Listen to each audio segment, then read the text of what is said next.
nigitangaza kubona Imana twacumuyeko ariyo yari yaturemye tukayicumurako ihaviriho umwenda yo nyene w'ivyaha vyacu. Aha niho dugera iyo dukoranye mu gikorane tugatazira Imana. Twitazira kubera iki? Kuko tutari dukwiriye, uko ataco twakoze mu bikorwa vyacu, mu twigoro twacu vyotuma twemegwa.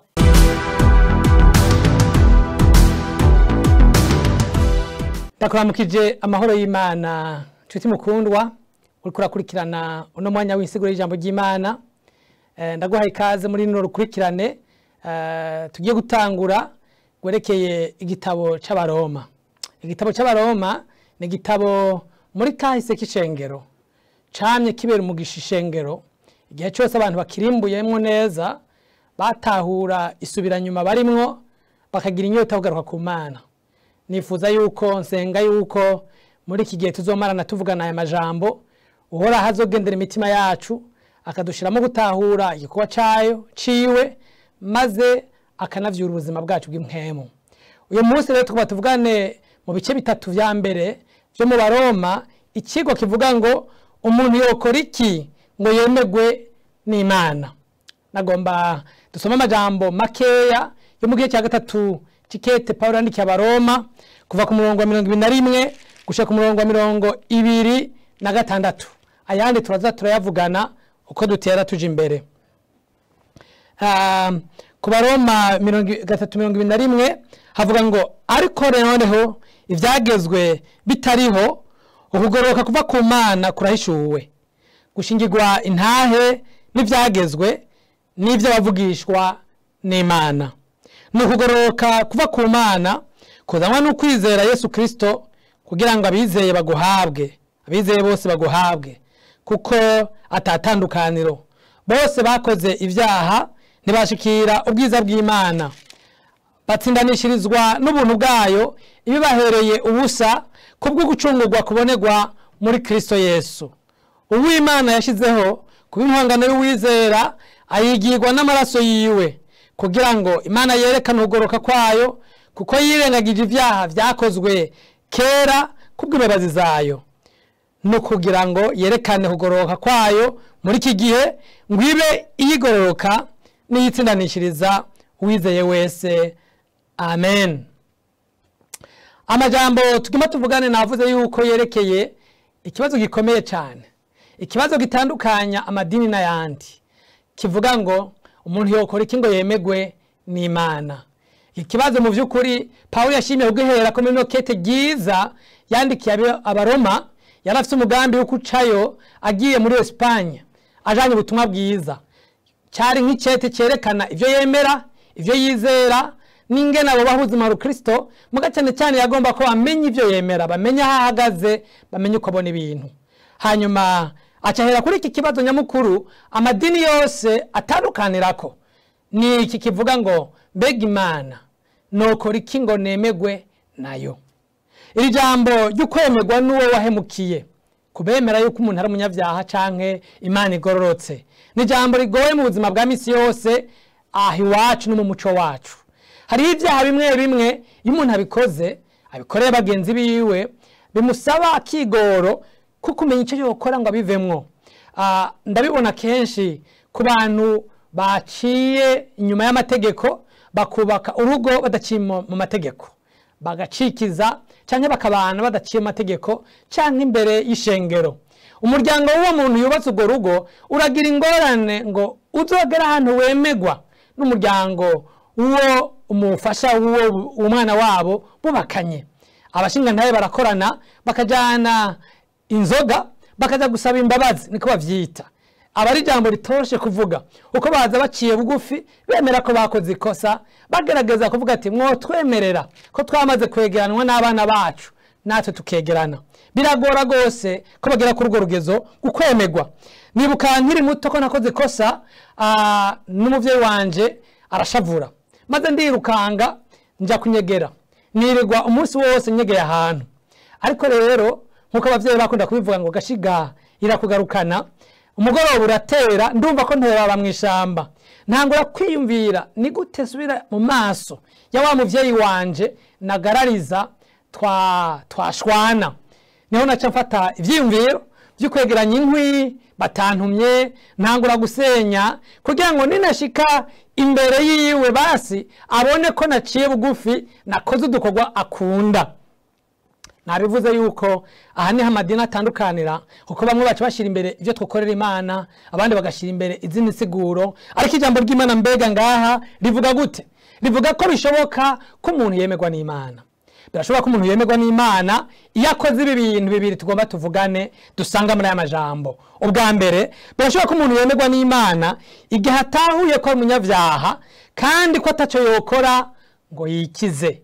Jambo rikomeye cyane igihe atahuye ko ari umunyavyaha kandi ko ataco yokora ngo yikize. Aya majambo nayasohoye ku murongo 23 wavuze ngo bose bakoze ivyaha ntibashikira ubwiza bw'Imana.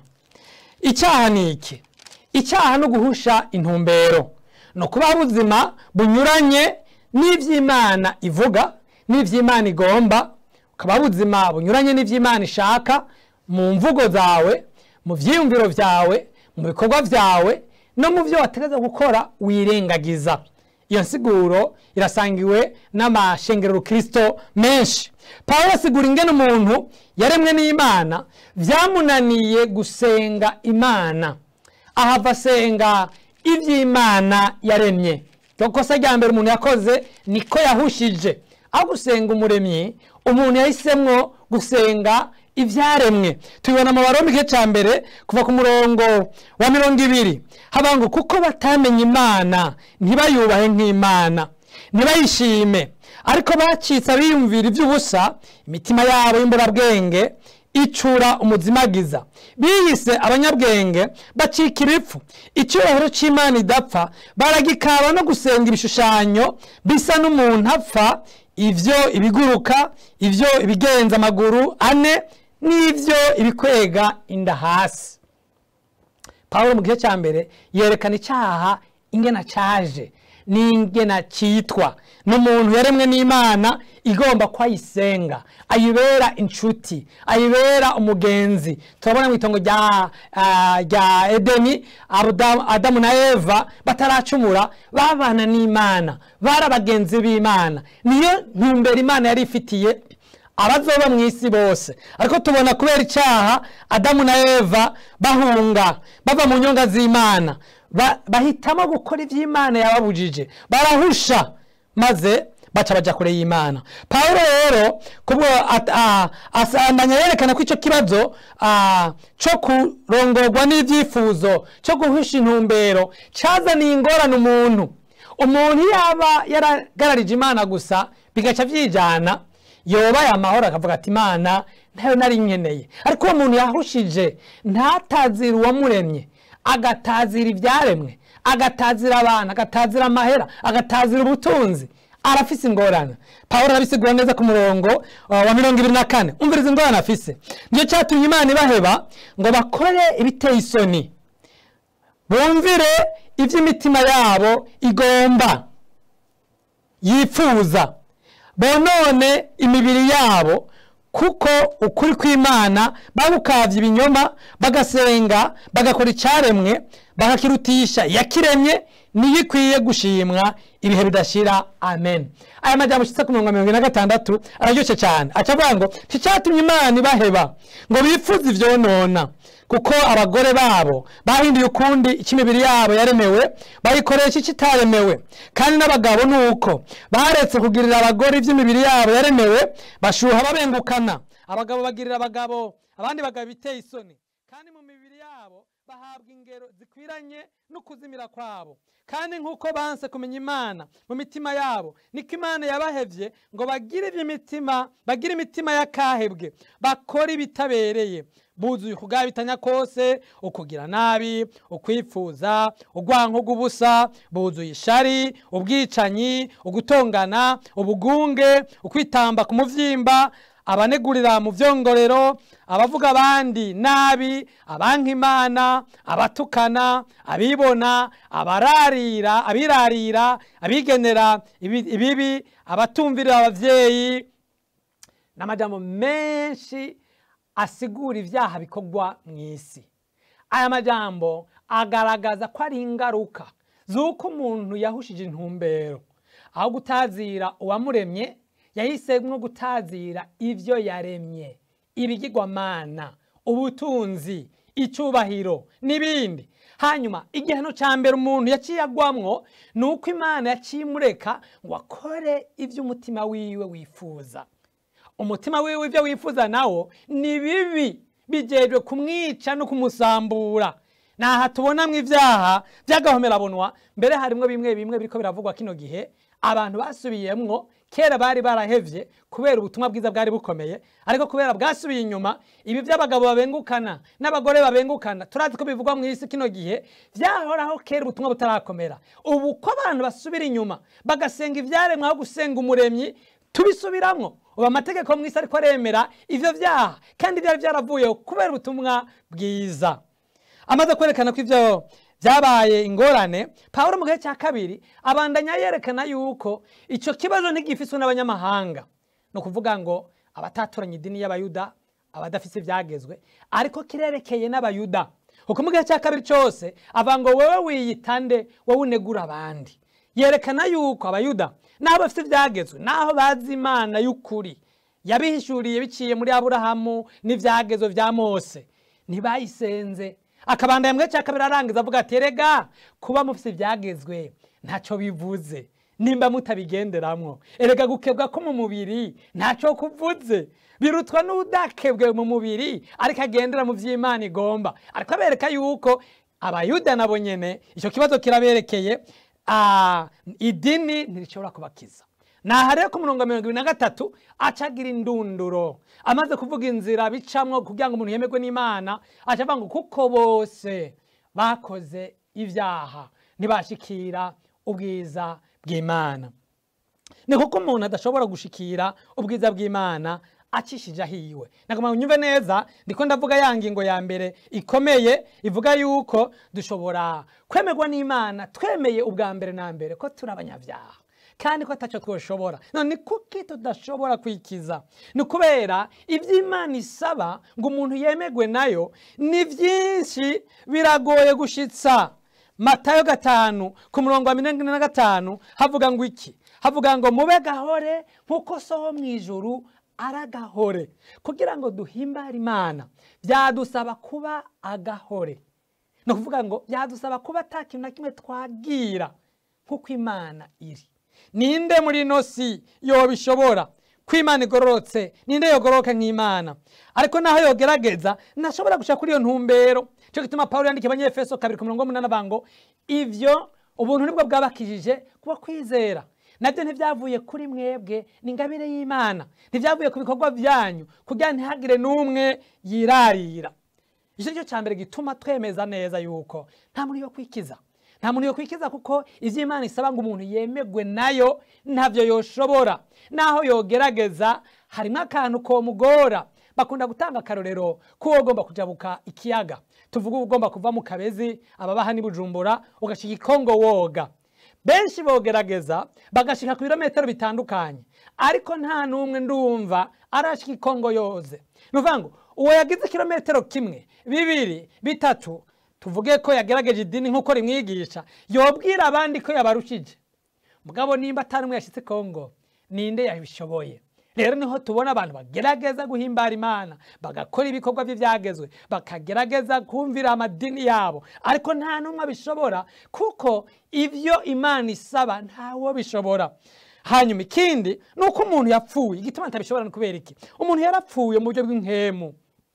Bibiri tugabanye Efeso gihe cya kabiri ku murongo wa mbere ngo kera hamwe mwari mugipfuye mwishwe n'ibicumuro mwumvira umwami aganza ikirere.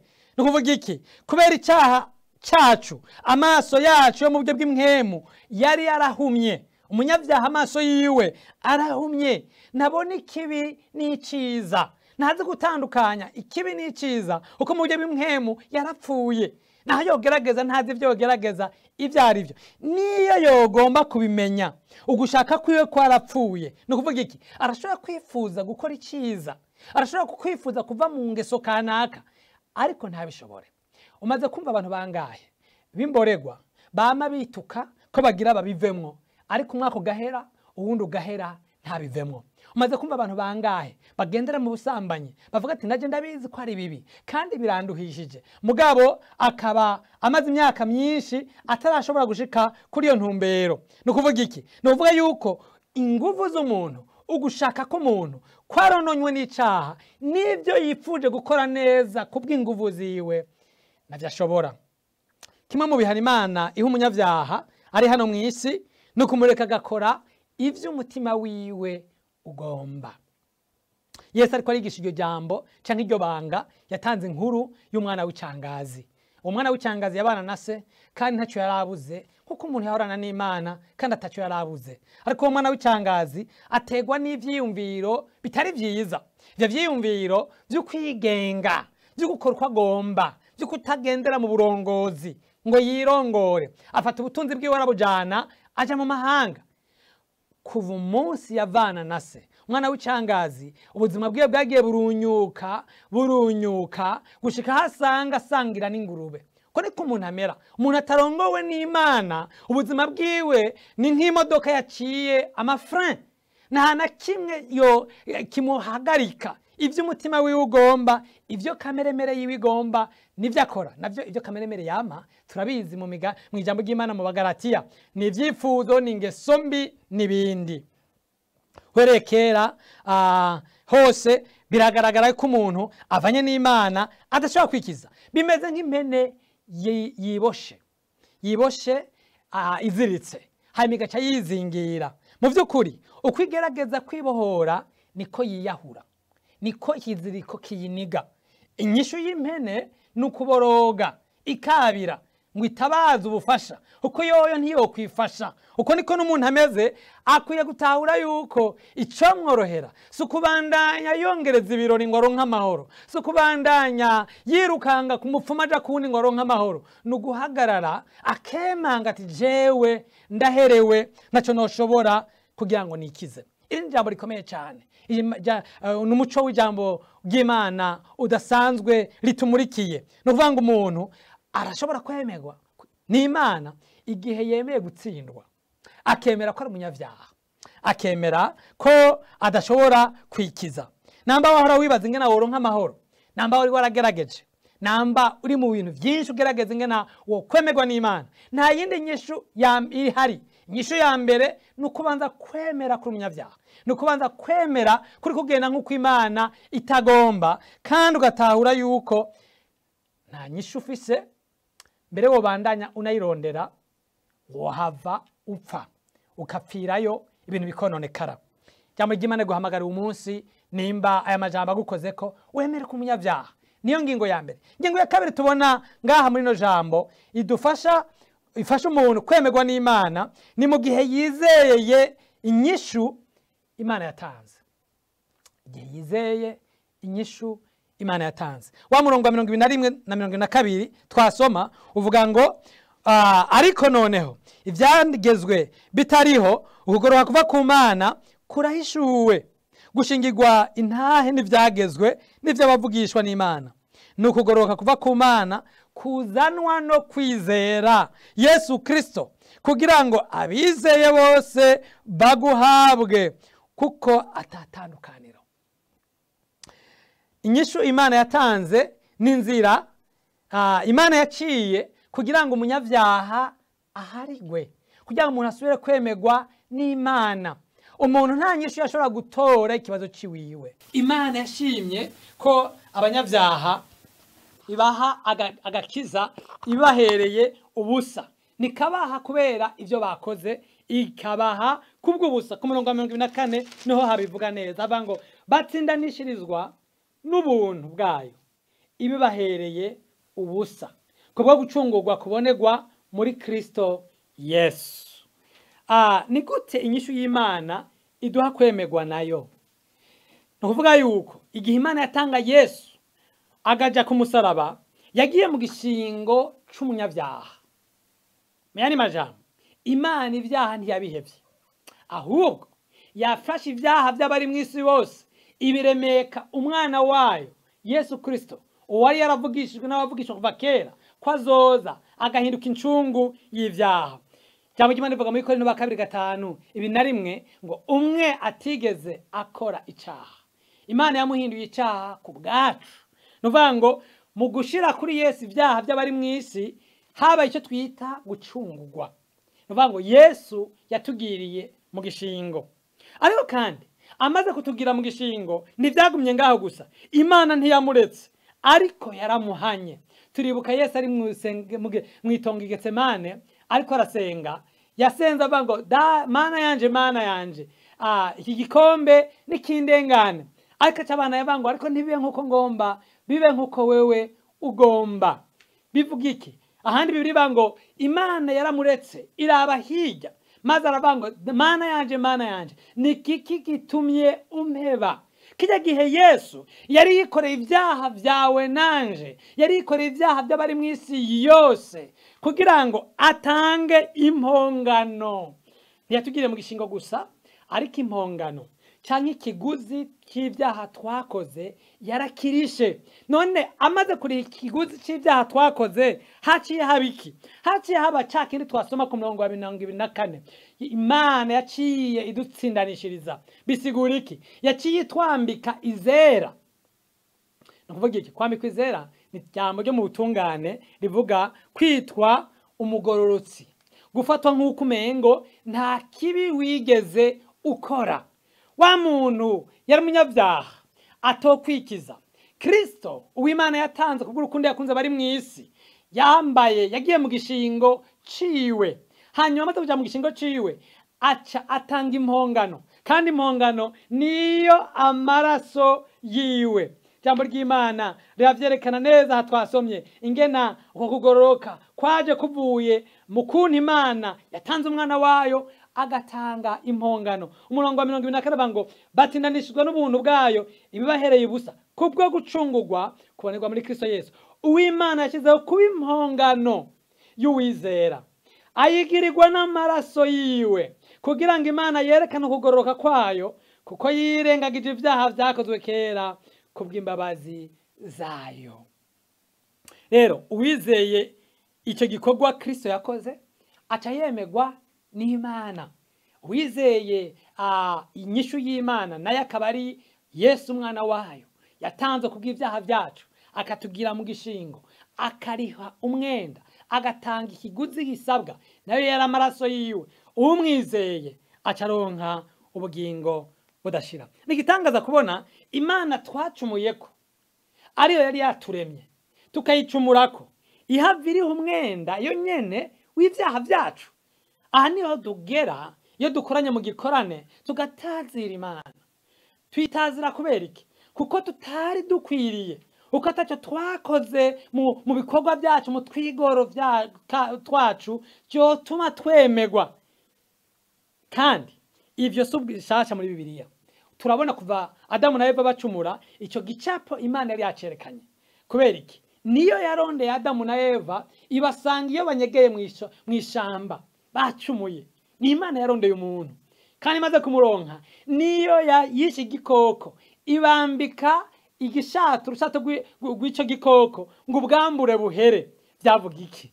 Byavuga yuko Imana yonyene nizorondera umuntu, kandi Imana yonyene nizoriha umwenda, nizoriha ikimazi bisabwa ngo umuntu yemegwe nayo.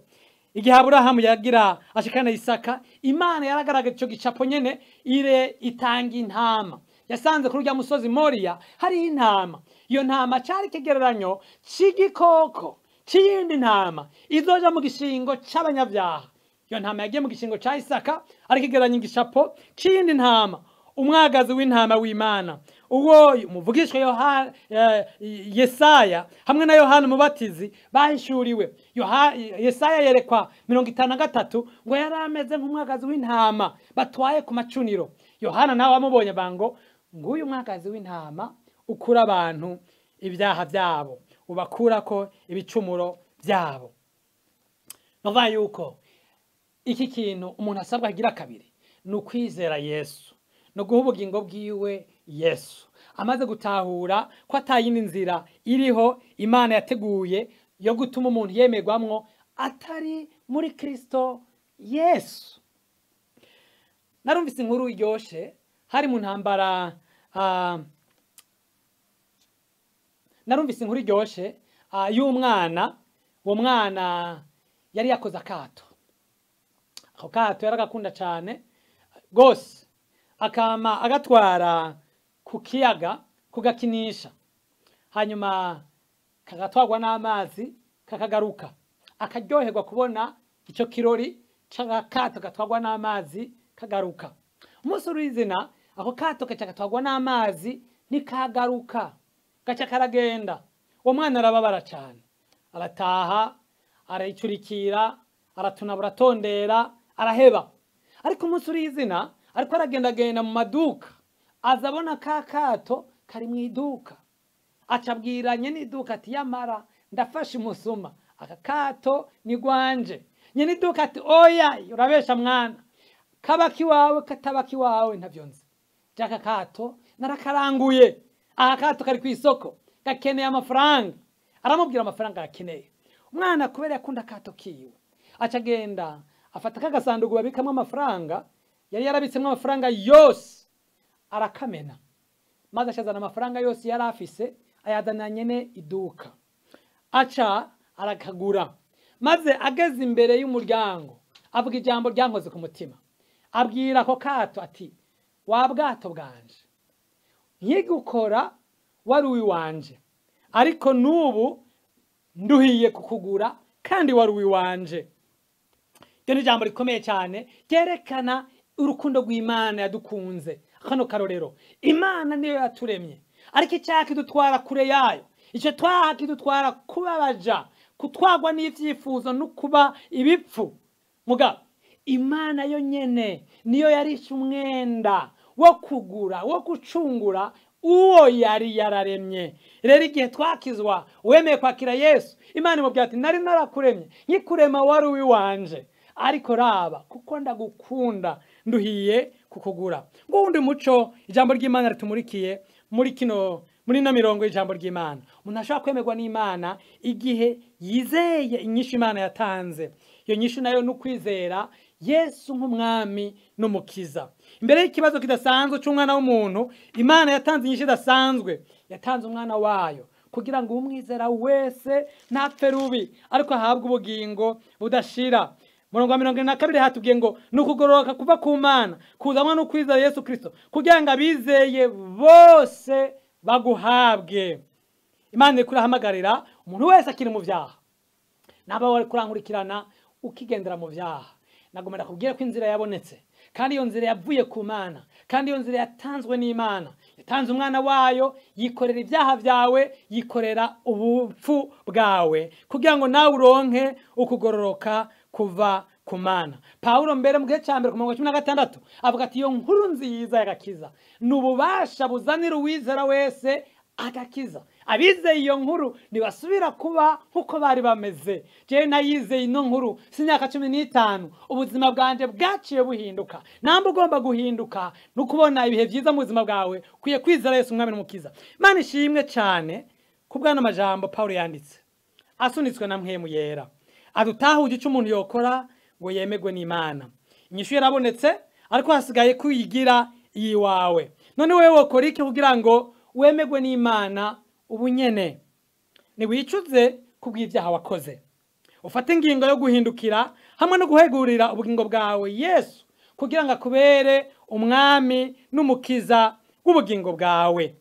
Namba wumva aya majambo agutsinze, akurongoreye kwakira Yesu umwami n'umukiza mu bugingo bwawe, nagomba ndakurongore muri no sengesho urisubiremwo, kandi wizere ko ari gitangaza gikoreka mu bugingo bwawe cyo guhinduka, cyo kubohoka no kwemerwa n'Imana. Uvuga uti mwana muremyi w'isi n'ijuru, ndatahuye ko naho wandemye unkunda, nahavuye nja kure yawe kubw'ibyaha byanje. Ndicujije kubona narakugararije, ndaruhijwe no kuba imbohe y'ibyaha. Ndizeye ko Yesu ari we Kristo, uwo watanze nk'impongano y'ibyaha byanje. Ndamwakiriye mu bugingo bwanje kugira ngo ndongore kuva umunsi gushikaho nzoja kubanira nawe. Amen.